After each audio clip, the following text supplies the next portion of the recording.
ውዴናስ ቲያትራም ስቱዲዮ ተመልካቾቻችን እንዴት ቆያችሁ? ይህ በየሳምንቱ የተለያዩ እንግዶችን በመጋበዝ በተለያዩ ጉዳዮች ላይ የምንወያይበት ፕሮግራማችን ነው። የዛሬ እንግዳችን መምህር ዳግማዊ ይባላል። የምንወያይበት ርዕሰ ጉዳይ ደግሞ ፐርሰናል ዲቨሎፕመንት ወይም ደግሞ ማይንድ ሴት ሲሆን ርዕሰ ጉዳይ ላይ ነው የምንወያየው።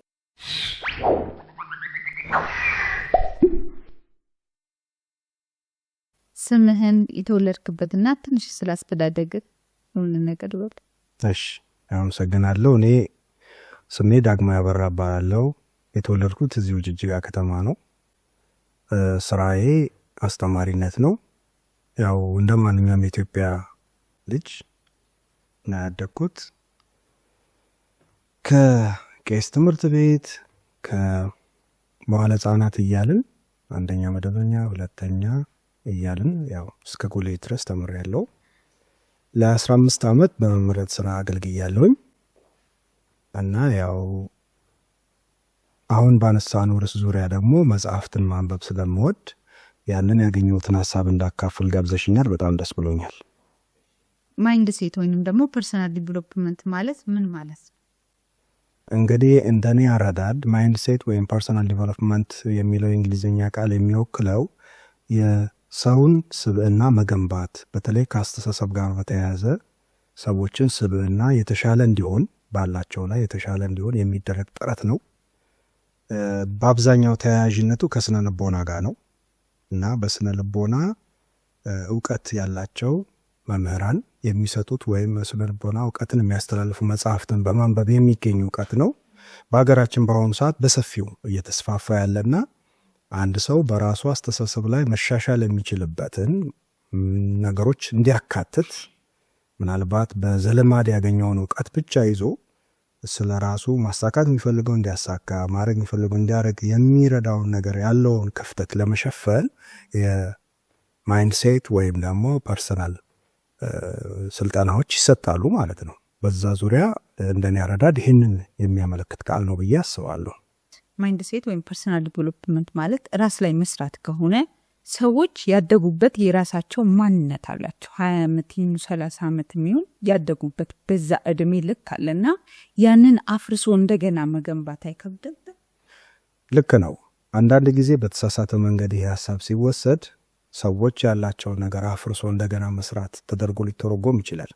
እንደኔ አረዳድ ግን አብዛኛውም በዓለም አቀፍ ደረጃ የሚሆን በሀገራችን የሚሰጠው ስልጠናዎች በትክክል የሚሄዱ ከሆነ ሰዎችን አፍርሶ መስራት ሳይሆን ሰዎች ያለባቸውን የማንነት በአስተሳሰብ ደረጃ በስነ ልቦና ደረጃ ያላቸውን ማንነት ጉድለቶች ወይም የሚሄዱበትን መንገድ ማስተካከል የሚያስችል ስልጠና ሰጥቶ የበለጠ ማጠናከር እንጂ ያላቸውን ማስጣል አይደለም። በእርግጥ ያላቸውን የሚያስጥሉበት አጋጣሚ ይኖራል።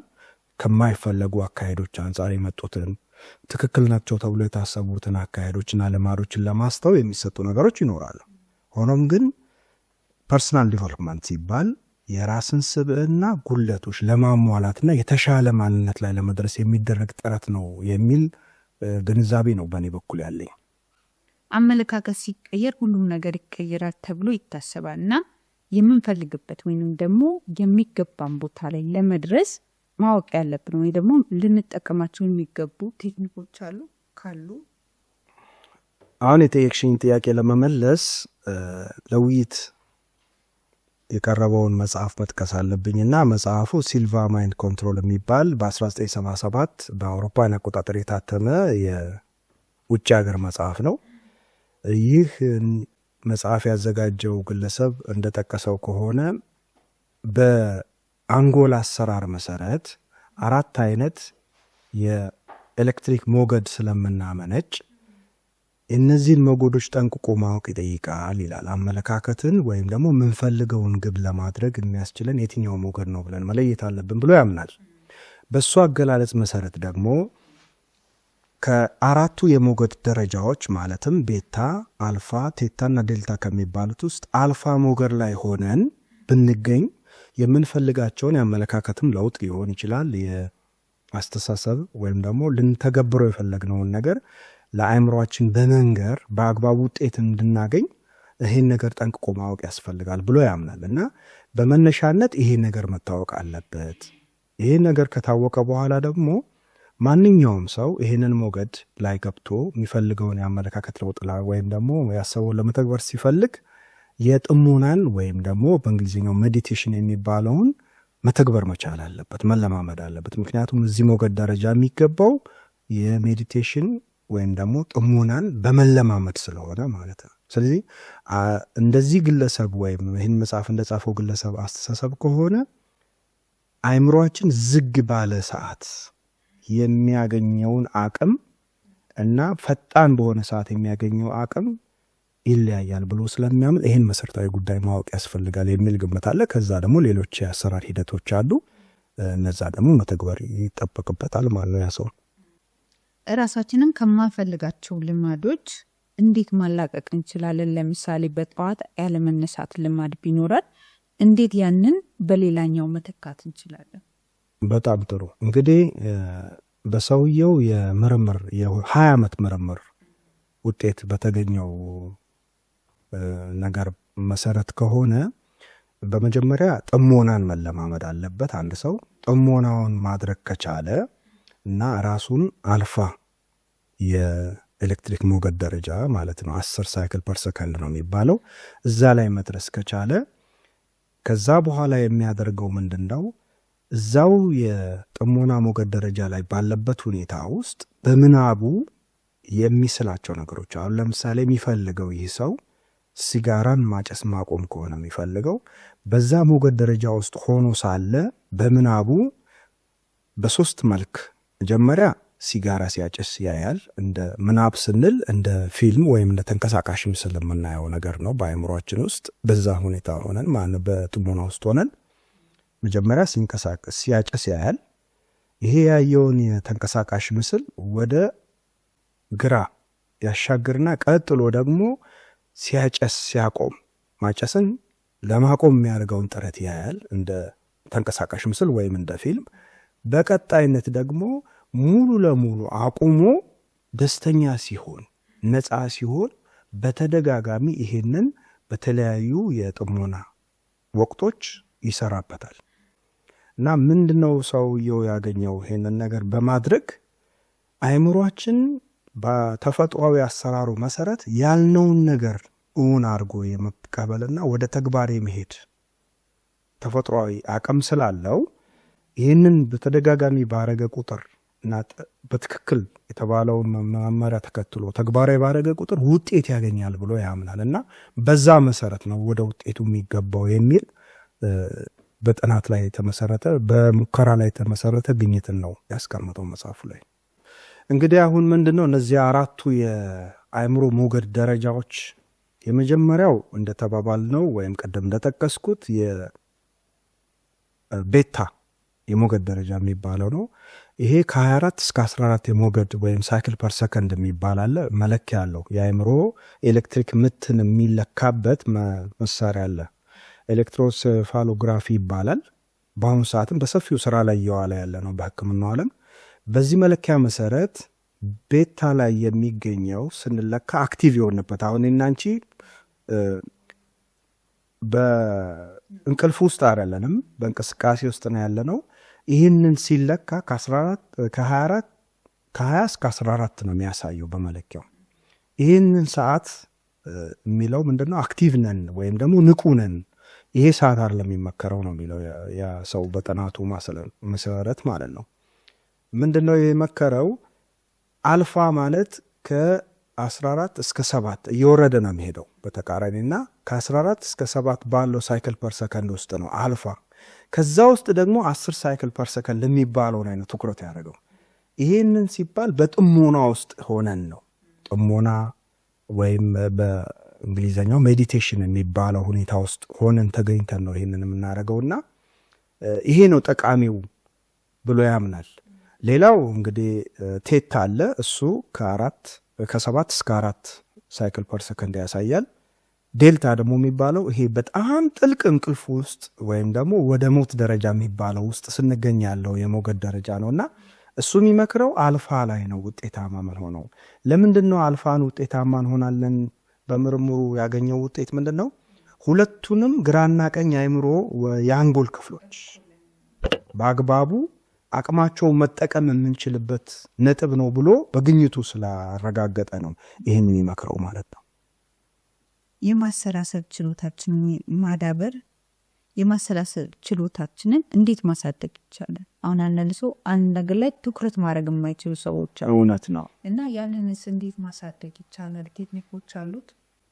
አዎ፣ ቪዥዋላይዜሽን ወይም በምናብ ምስልን የመመልከት እና ትኩረት አድርጎ ያንን በምናባችን ማየት የሚለውን በልምምድ የሚመጣ ነው። የመጀመሪያው ቀላል ልምምድ በመጽሐፉ ላይ የተቀመጠው ምንድን ነው? አንድ የምናውቀው ምስል ደጋግሞ ማየት ነው የሚለው።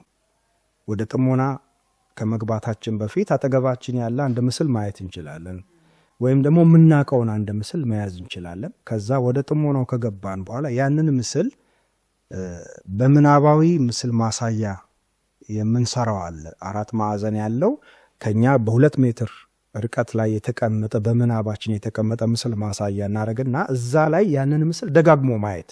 ምስሉን ማየት ብቻ አይደለም፣ ቀለማትን መስጠት፣ በተለያየ ቀለማት ያንን ምስል ለማየት በሞከር በተለያዩ ቀለማት በመናቃቸው ከዛ ያንን ነገር አጥረተንና ህይወት ያለው እስኪመስለን ድረስ ማድረግ ከቻልን በኋላ ደግሞ የተለያዩ ነገሮችን በማምጣት እንለማመዳለን። ያን ልምምድ ከጨረስን በኋላ ነው እንግዲህ አሁን ያንን ምስል ምንፈልገው መቀየር ምንፈልገው ማሳካት ምንፈልገውን ጉዳይ ደግሞ እዛ ምስል ማሳያ ላይ በዛው ደረጃ ስሜት እንዲሰጠን በማድረግ ደጋግሞ ማየትና የምንፈልጋቸውን ደረጃ በደረጃ በ3 መልክ ቅድም እንደገለጽኩት የመጀመሪያው ጉዳዩ ሲጀመር፣ መሀል ላይ ሂደቱ ሲከናወን፣ መጨረሻ ላይ ደግሞ ቀጣዩ ባለው ትዕይንት ጉዳዩ ተሳክቶ ሙሉ ስሜት እንድናገኝ በማድረግ ከዛ ከጥሞና ሁኔታችን በመውጣት ነገሩ የተሳካና ውጤት የሚገኝበት መሆኑን እንዲችል ማድረግ እንደሚቻል በልምምድና በጥናቱ አግኝቶታል። ጥሞናን የማድረግ ልምምዱ በፈለግነውና በመረጥ ነው። ግን የጊዜ ርዝመቱ ከ10 ደቂቃ ያላነሰ ከ15 ደቂቃም ያረዘመ ቢሆን ጥሩ ነው ብሎ ይመክራል። የመጀመሪያ ያ ሰው ሊያደርግ የሚገባው መጀመሪያ ጊዜ የመደበለትን ጊዜ ሳያዛባ የጥሞና ልምምድ መስራት ነው።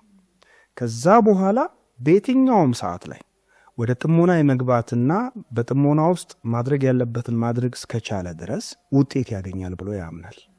ነገር ግን የጊዜ ሁኔታው እንደ ግለሰቡ ሁኔታ ሊለያይ ይችላል።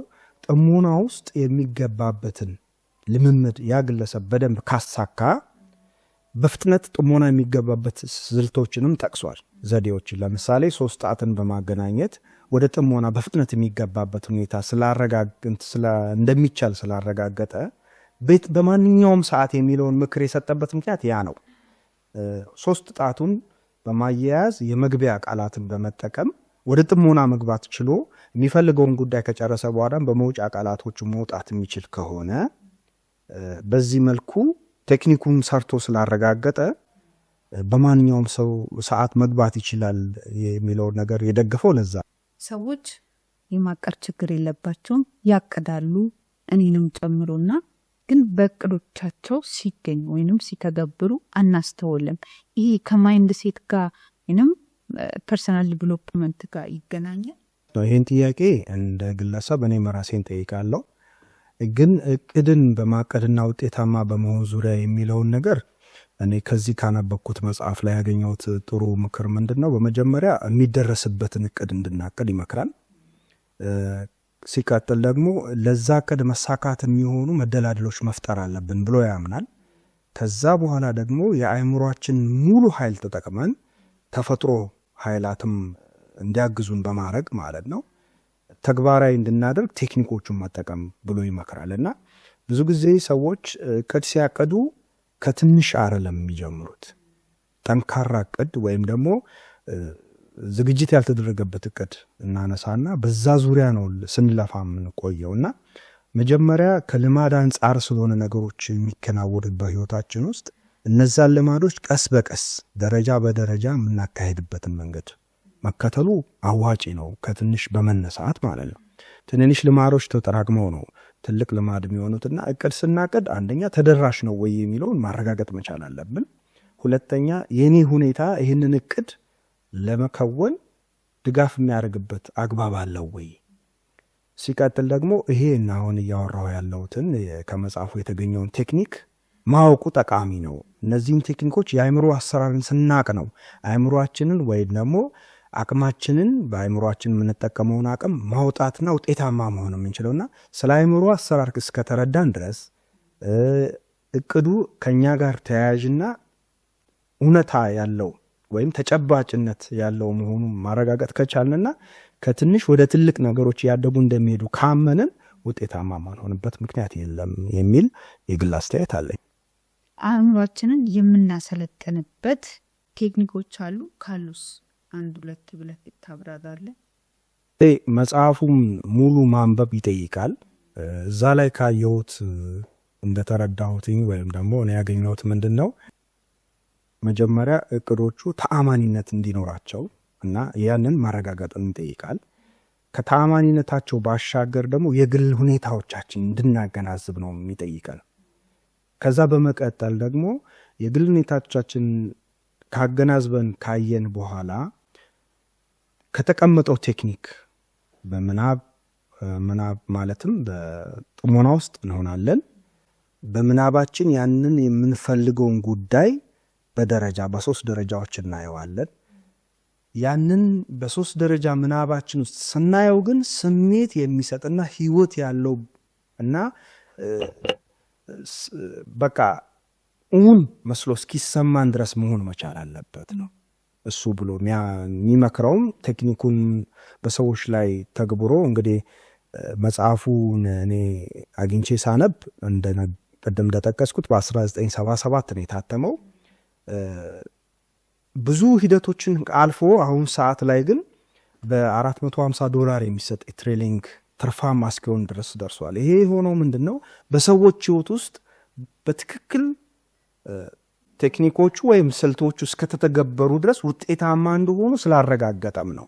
እና ሂደቱን መጽሐፉን በማየት የሚገኝ ሲሆን ግን አካሄዱ አሁን በገለጽኩት መሰረት እውነታን መሰረት ያደረገ ግምገማ በማድረግ ከዛ ያንን ግብ ይዞ ደግሞ ቴክኒኩን ተጠቅሞ ውጤት ማፍራት እንደሚቻል መጽሐፉ ላይ በሰፊው ተብራርቶ ተቀምጧል፣ ከምሳሌ ጋር ማለት። ብዙ ጊዜ ፐርሰናል ዲቨሎፕመንት ሲሰለጥኑ ወይ ደግሞ ካዳመጡ በኋላ በሞራል ተነሳስተው ነገሮችን ወይንም የሰለጠኑትን ሲተገብሩ እናስተውላለን እና የሆነ ችግር ወይ የሆነ ነገር ሲያጋጥማቸው መልሰው ከነበሩበት በፊት ከነበሩበት የስሜት ወይንም ይሄ የድብርት ዲፕሬሽን ውስጥ የመግባት እንትን አላቸውና የስልጠና አሰጣጡ ችግር ነው ወይስ ሰዎች የሚተገብሩበት መንገድ ነው ችግሩ? እውነት ነው። እንግዲህ ምንድነው አገራችን ላይ የማይንድ ሴቲንግ ወይም ፐርሰናል ዲቨሎፕመንት ስልጠናዎች አሁን ከቅርብ ጊዜ ወዲህ የመጡና እየተስፋፉ ያሉ አዳዲስ ነገሮች ናቸው። ሁላችንም ለነዚህ ነገሮች አዲስ ነን። ነገር ግን አገራችን ላይ በትኩረት እየተሰራባቸው እያየን ያለ ነው። ቀጥታ አንድን ግለሰብ ካለበት ነገር አውጥቶ ማንኛውንም ማህበራዊ ህይወት ያለውን ግለሰብ ወይም ደግሞ እንደኛ ማንኛውንም ሰው ወደ አንድ የተሻለ ነገር ለማምጣት የሚሰጡ ስልጠናዎች ላይ ሳይሆን እየተተኮረ ያለው ንግድና የስራ ፈጠራ መሰረት ያደረጉ ነገሮች ላይ ነው በብዛት የታዘብኩት በግሌና ምንድነው እየታየ ያለው? አንደኛ ስልጠናው ትክክል ሳይሆን ቀርቶ ላይሆን ይችላል፣ እንደኔ እይታ ማለት ነው። ምንድነው የሚሆነው? ስልጠና ውስጥ የገቡ ሰዎች መጀመሪያ ስልጠናው ለነሱ እንደሚገባቸው እርግጠኛ ናቸው ወይ? እንደሚያስፈልጋቸው ያውቃሉ ወይ? ይህን እርግጠኛ አይደለሁም። ሰው ስላደረገ የሚያደርጉ ብዙ ሰዎች ስላሉ ማለት ነው። ሁለተኛ ነገር ደግሞ በስልጠናው ተመርጦ እንጂ ስልጠና የሚሰጠው ለጠቅላላ ህይወት የሚሆን ስልጠና አይደለም እየተሰጠ ያለው። ለምሳሌ ብዙ ጊዜ በቴሌቪዥን የምናያቸው ስልጠና ውጤቶች ሰዎችም ውጤታማ ሆነን ብለውን የሚነግሩን ንግድን እና ከንግድ ስራ ጋር የተያያዙ ናቸው። ብዙ ሰው ደግሞ በሀገራችን እኔንም ጨምሮ ጥያቄ የሆነብን ነገር ምንድን ነው? እንዴት አድርገን አእምሯችንን ተጠቅመን ህይወታችንን እናሻሽል ነው። እዚህ ጥያቄው ይሄ ሆኖ እዛ ጋር የሚሰጠው ስልጠና ከንግድ ጋር የተያያዘ ከትርፋማነት ጋር የተያያዘ እንደውም አንዳንድ ሰዎች የምናያቸው ምንድን ነው ራሳቸውን ሰርተው የጨረሱ ሰዎች ናቸው ስልጠና ውስጥ ሲገቡ የምናየው እና ትንሽ ግፊት ብቻ ሲደረግ የስነ ልቦና ግፊት ወደ ውጤት ሲመጡ እናያለን። እንደገና ስልጠናው እነሱን እንደሚመለከታቸው ሳያረጋግጡ የገቡና በጣም በስሜት ተውጠው እጅግ ደስተኛ ሆነው ወደ ስራው ዓለም ወደ እውነታው ዓለም ሲመለሱ ደግሞ ምኑን ከምኑ እንደሚያደርጉት የሚያጡ ሰዎችና ያንን ነገር ደግሞ ሳይጠቅማቸው ቀርቶ ቅሬታ የሚያቀርቡ ሰዎችንም እናያለን። ስለዚህ የኔ አስተያየት ምንድን ነው? በመጀመሪያ የማይንድ ሴቲንግ ኦር ፐርሰናል ዲቨሎፕመንት ተብሎ ወይም የግለሰብና ስልጠናን ለመግባት ስንሞክር መጀመሪያ ያ ነገር ለእኔ ይስማማል ወይ፣ ምንድን ነው የፈለግኩት ብለን ራሳችንን ብንጠይቅ መልካም ነው። ነገር ግን ሌላው አድርጎታል ብለን በስሜት ተነሳስተን ብቻ እዛ ውስጥ ዘለን የምንገባ ከሆነ ያ የሳልነው ነገርና የሚገጥመን ከእውነታው ዓለም ጋር ሊጣረስ ስለሚችል ራሳችን ተረጋግተን ጉዳዩን በቅንነት አይተነው ባንቸኩልና ከዛ ጋር የተያያዙ ነገሮች የኔው የትኛው ነው የሚለውን ወይም እነዛ ግለሰቦች ወይም ተቋማት የሚሰጡት ስልጠና ዝርዝር ውስጥ እኔም እፈልገዋለሁ የሚለውን ብናጣራው ጥሩ ነው እንጂ በሰዎች ስኬት ላይ ብቻ ወይም ደግሞ በሰዎች እንትን ላይ በመነሳሳት በስሜት ጉዳዩ ላይ መግባት ተገቢ ነው ብለን ማሰቡ ጥሩ ነው ብዬ አላምንም። ማይንድ ሴት ወይም ፐርሰናል ዲቨሎፕመንት ከእምነት ጋር ሳይጋጭም? በእውነት ጥሩ ጥያቄ ነው ያነሳሽው። እኔም ይህን መጽሐፍ እጄ ላይ ሲገባ መጀመሪያ ራሴን የጠየቅኩት እሱን ነበረ። ነገር ግን ያው ሁላችንም የተለያየ እምነት ነው ያለንና በእኔ አመለካከት መጽሐፉን ስገመግመው ከእምነት ጋር የሚጋጭ ሆኖ አላገኘሁትም። ምንድነው እንደዚህ እንድትለያ በቃ ብትይኝ፣ የሰው ልጅ ሲፈጠር አእምሮውን እንዲጠቀም ተደርጎ የተፈጠረ ፍጡር ነው። የሚገርምሽ እዛ ውስጥ አንድ ሰው እንዲያደርገው የሚመከረው ቴክኒክ በአሉታዊ ጎኑ ያንም ቴክኒክ ለመጠቀም ሰው ቢሞክር ውጤታማ እንደማይሆን በትክክል በምርምር አረጋግጧል ደራሲው ማለት ነው። እና የሚገርመው ይህን ነገር ነው በግል ያንን መጽሐፍ አንደኛ የሚሰጠውና የሚያስተምረው ቴክኒክ እኔ ከምከተለው የእምነት አካሄድ ወይም ደግሞ እኔ የምቀበለውን አስተምሮት ሲቃወምብኝ አላገኘሁትም። ሁለተኛ ሰዎችም በዛ ጋር በተያያዘ ተቃውሞ ሲያቀርቡ አላጋጠመኝም። ሊኖር ይችላል እኔ ያላደረስኩበት መረጃ። ነገር ግን መጽሐፉ ላይ እንደተቀመጠው በተቃራኒ ወይም በአሉታዊ መልኩ ያንን ቴክኒክ ተጠቅሞ ሰው ለመጉዳት ሊሆን ይችላል፣ ጥፋት ለመስራት ሊሆን ይችላል፣ ሌላ ነገር ለማድረግ የሚሞክር ሰው ቢኖር እንኳ ውጤታማ አይሆንም የሚል ነው መደምደሚያው ደራሱ ያስቀመጠው። ይህን ያለበት ምክንያት ምንድን ነው? ይሄ እኔ ያገኘሁት ቴክኒክ ተፈጥሯዊ ነው። የኔ ግኝት ይሁን እንጂ ተፈጥሯዊ ነው። ተፈጥሮ ደግሞ ከክፋትና ከአሉታዊ ነገር ጋር አይደለም ትብብሯ። ስለዚህ አእምሮአችን የተፈጠረው ለበጎ ስለሆነ መጥፎ ነገሮች የማረግን ጉዳይ በዚህ ቴክኒክ ተጠቅመን እንሞክር ብንል ዘለቄታም የለውም ውጤታማም አይደለም የሚለውን በምርምር አረጋግጫለሁ ብሎ ነው አስተማምኖ ጽሁፉን ያቀረበውና እኔም እስካሁን እየተሰማኝ ያለው በዛ ልክ ነው። የሚጋጭ ነገር የለውም። የሚጋጭ ሊኖር ይችላል ሌሎች ዘዴዎች ላይ። ነገር ግን ይህ አሁንም ጠቀስኩልሽ መጽሐፍ ጋር በተያያዘ ግን በፍጹም የሚጋጭ ነገር አላገኘሁበት። ለወጣቱ ይህን መጽሐፍ ቢያነቡ የምትለው ካለ መጠቆም የምትፈልገው የምትመክራቸው መምህርም ስለሆንክ ብዙ ሰው ከልጆች ጋር የመገናኘትም ከወጣቶችም ጋር እድሉ ስላለ ይህም ቢያረጉ የምትለው ነገር ካለ በዛው። እሺ፣ አመሰግናለሁ። እንደ እውነቱ ከሆነ ማንኛውም ወጣት ስለ አእምሮ አሰራር ቅድሚያ በወጣትነት ዘመኑ ቢረዳ በጣም ጥሩ ነው። ይሄን ለማድረግ እንግዲህ እኔ እንደ ጥቆማ የምሰጠው ይሄ የሲልቫ ማይንድ ኮንትሮል የሚለው መጽሐፍ ኢንተርኔት ላይ ማግኘት ይቻላል። ይሄ መጽሐፍ ምንድን ነው የተለየ የሚያደርገው ብለሽ ብትጠይቂኝ እኔ የተለያዩ የስነ ልቦና መጽሐፍ እንዳቅሜ ለማንበብ ሞክሬያለሁና ብዙዎቹ ከኛ ነባራዊ የህይወት ሁኔታ ጋር ተጣጥሞ አላገኘኋቸውም። እኔ ደግሞ የፈለኩት ምንድን ነው በህይወት የተፈተነና ተሞክሮ የተረጋገጠ እና ጎጂ ጎኑ ያልበዛ ብዬ ነበረ እንትን መደብ ያወጣሁለትና ይህን መጽሐፍ የደረሰው ሰው ጆሴ ሲልቫ የሚባለው ሰው በህይወቱ ውስጥ ሞክሮ ያረጋገጠው መሆኑ ነው። ታሪኩ ላይ ቀንጨብ አድርጌ ለማቅረብ ያህል ይህ ሰው አልተማረም፣ ኮሌጅ ገብቶ አያውቅም፣ ምንም እውቀት የለውም። ነገር ግን የልጆቹ የትምህርት ውጤት ወይም የትምህርት ውጤታቸው ዝቅተኛ ሲሆንበት እንዴት ልረዳቸው እችላለሁ ብሎ ነው ምርምሩን የጀመረው። በዚህ ሂደት ውስጥ ብዙ ነገሮች ሞክሯል ለማወቅ ማለት ነው። እና በሙከራው ሂደት ይህንን ቴክኒክ ሲያዳብረው ልጆቹ ላይ ነው ሞክሮ ያረጋገጠው። እና ከልጆቹ ላይ ሞከረ። ከዛ በኋላ አካባቢው ሰው ላይም ፈቃደኛ የሆኑትንም እንደዛው የውጤታቸውን የሚያሻሽሉበትን ሁኔታ ማለት የማስታወስ አቅማቸውን ማሳደግ ቻለ። አይምሯቸውን በአግባቡ የመጠቀም አቅማቸውን ማሳደግ ቻለ። ያንን ነገር ደግሞ ሌሎች ሰዎች ማስፋፋት አለብኝ ብሎ ስላመነ በቡድን ደረጃ ስልጠና መስጠት ጀምሮ ነው በአሁኑ ሰዓት ላይ ማይንድ ቫሊ በሚባለው ተቋም ስር ማለት ነው አንድ ሰው ይህን ስልጠና ሙሉን የ4 ቀን ስልጠና ወስዶ ለመጨረስ $450 ይከፍላል። በእኛ እንግዲህ ዋጋው ከፍተኛ ነው የሚሆነው። እና ይህን መጽሐፍ አግኝቶ በትክክል ተረጋግቶ አንብቦ ከራሱ ጋር በሚስማማ መንገድ ለውጥ ለማድረግ የሚሞክር ወጣት ቢገኝ ውጤታማ ይሆናል ብዬ አምናለሁ። ምክንያቱም የአእምሮን አሰራር ማወቅ በህይወት ውስጥ ወሳኙ ነጥብ ነው ብዬ ስለማመን ማለት ነው። ይሄ አንዱ ነው። ሌላው የምመክረው አንድን ያነበብነውን ነገር በዛ ልክ ዝም ብሎ ለመሄድ ከመሞከር ይልቅ ከኛ ባህል ጋር በሚስማማ ከኛ ማንነት ጋር በሚስማማ ደረጃ ቴክኒኮችን እየመረጡ ለመተግበር ቢሞከር፣ ከመተግበራቸው በፊት ደግሞ ጥልቅ ንባብ በደንብ በሰፊው በተለያየ መልኩ ቢያደርጉ ውጤታማ ይሆናሉ የሚል ግምት አለኝ።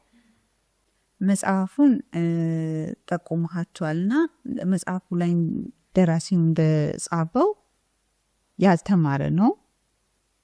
እንዴት ግኝቱንስ ሊያመጣው እንዲያመጣው ምን አነሳሳው? ልጆቹ ላይስ እንዴት ተገብራቸው?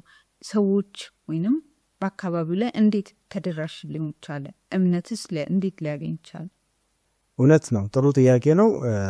ይህ ደራሲ እንዳልኩሽ አልተማረም። ማንበብና መጻፍ ከራሱ ወንድምና እህት ነው ቤት ውስጥ የተማረው። አሜሪካን አገር ነው ግለሰቡ ወይም ደግሞ ደራሲው ተወልዶ ያደገው። አሁን በሕይወት የለም። ነገር ግን መጻፍና ማንበብ የተማረው የስፓኒሽ ቋንቋና እንግሊዝኛን ቋንቋ ከእህትና ከወንድሞቹ ነው። እና ቤተሰቡን እየረዳ ያደገ ስለነበረ ለዛ ነው ለትምህርት እድል ያልታደለው፣ አጋጣሚ ያላገኘው። ነገር ግን ማንበብና መጻፍ ከቻለ በኋላ በ15 ዓመቱ የሬዲዮ ጥገና ትምህርት ተምሮ ስራ ጀመረ። አገባና ወለደ። በሁለተኛው ዓለም ጦርነት ሲመጣ የአሜሪካን መንግስት ዘማች ወይም ለብሔራዊ ግዳጅ ሁሉንም ሰው ሲጠራ እሱም የሬዲዮ ቴክኒሻን ሆኖ ገባ እና እዛ ውስጥ ባለበት ወቅት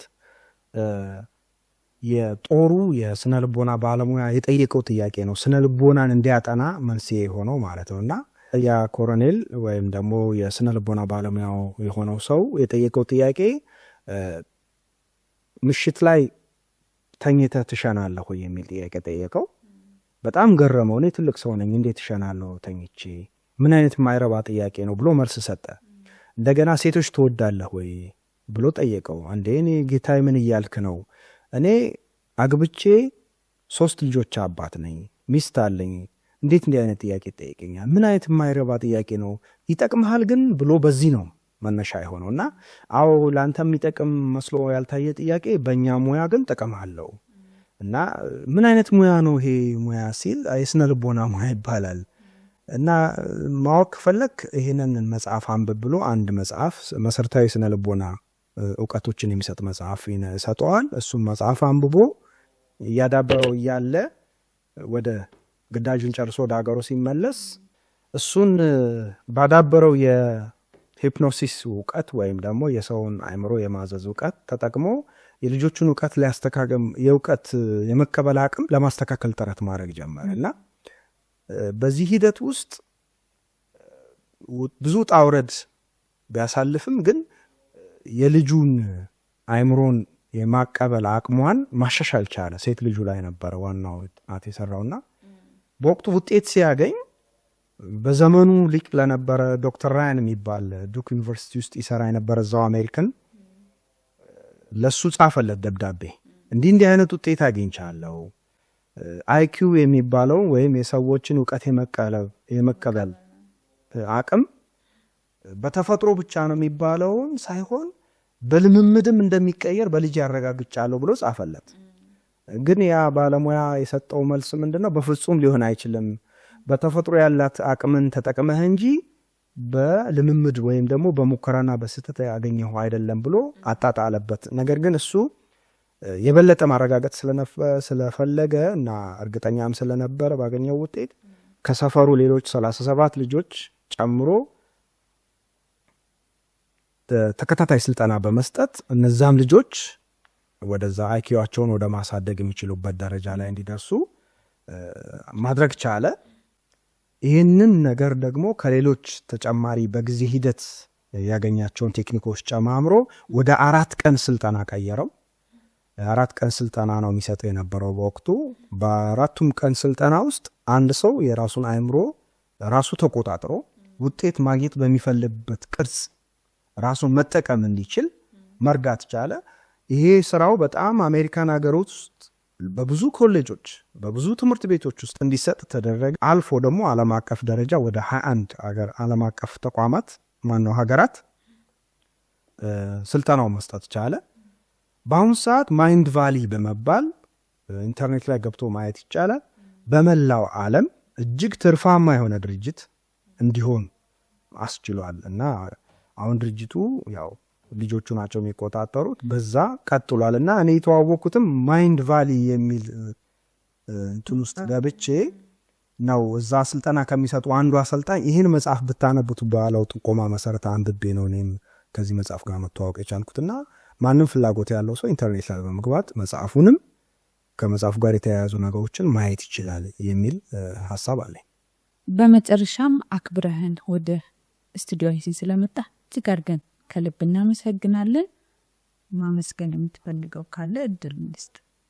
እሺ፣ እኔም ጋብዛችሁኝ እዚህ በመገኘቴ በጣም ላመሰግን ፈልጋለሁ። ምስጋና መስጠት ፈልገው የናስዲያትራም ተቋምን ነው እድሉን ሰጥቶኝ ያነበብኩትና ሰው ጋር ቢደርስ ብዬ የማስበውን ሀሳብ እንዳስተላልፍ እድል ስለሰጣችሁኝ እናንተን በቅድሚያ አመሰግናለሁ። ውድ ተመልካቾቻችን እስከ መጨረሻው ድረስ ስለተከታተላችሁ እጅግ አድርገን ከልብ እናመሰግናለን። ቀጣይ በሌላ ፕሮግራም እስክንገናኝ ድረስ ቸር ቆዩ።